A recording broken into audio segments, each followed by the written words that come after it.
ایک سرسبز مگر سادہ سے گاؤں میں حارث نام کا ایک نوجوان رہتا تھا۔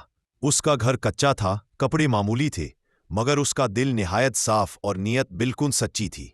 حارث کے والد ایک ایماندار کسان تھے جو اسے ہمیشہ سچ بولنے اور حلال کمانے کی تلقین کرتے رہتے تھے۔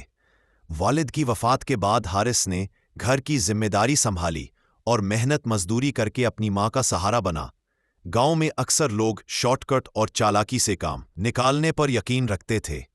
وہ حارث کی سادگی اور سچائی کا مذاق اڑاتے اور کہتے، اس زمانے میں سیدھا انسان ہی سب سے زیادہ نقصان میں رہتا ہے۔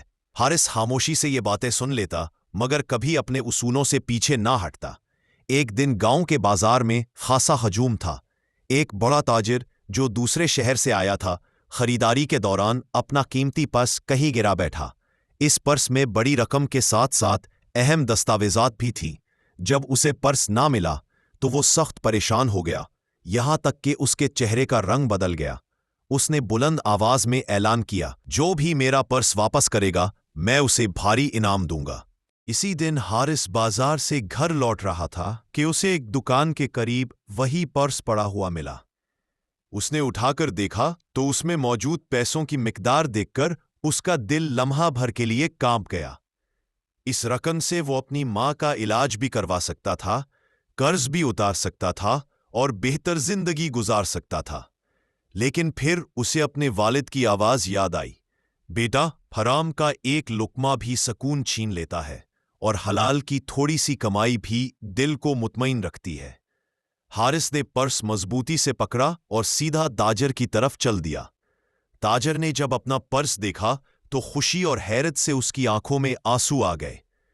اس نے حارث کا شکریہ ادا کیا اور کہا، بیٹا، تم چاہو تو اس میں سے کچھ رقم رکھ سکتے ہو، یہ تمہارا حق ہے۔ حارث نے ادب سے جواب دیا، یہ میرا نہیں تھا، اس لیے میں اس میں سے کچھ بھی نہیں لے سکتا۔ میں نے یہ کام صرف اللہ کی رضا کے لیے کیا ہے۔ تاجر حارث کی بات سن کر بہت متاثر ہوا۔ اس نے لوگوں کے سامنے حارث کی تعریف کی اور کہا، ایمانداری آج کے زمانے میں بہت قیمتی ہے۔ کچھ دن بعد تاجر نے حارث کو اپنے شہر بلا لیا اور اپنی دکان میں کام دے دیا۔ حارث نے وہاں بھی سچائی اور محنت سے کام کیا۔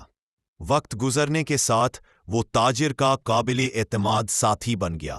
اس کی زندگی میں آسودگی آئی، مگر اس کے مزاج میں غرور کبھی نہ آیا۔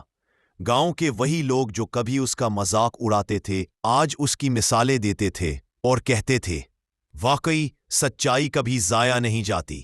حارث آج بھی نوجوانوں کو یہی نصیحت کرتا ہے، آسان راستہ ہمیشہ درست نہیں ہوتا، مگر درست راستہ آخرکار آسان بن ہی جاتا ہے۔ سچائی، ایمانداری اور امانت داری وقتی نقصان دے سکتی ہے، مگر آخرکار یہی صفات انسان کو عزت، سکون اور کامیابی عطا کرتی ہے۔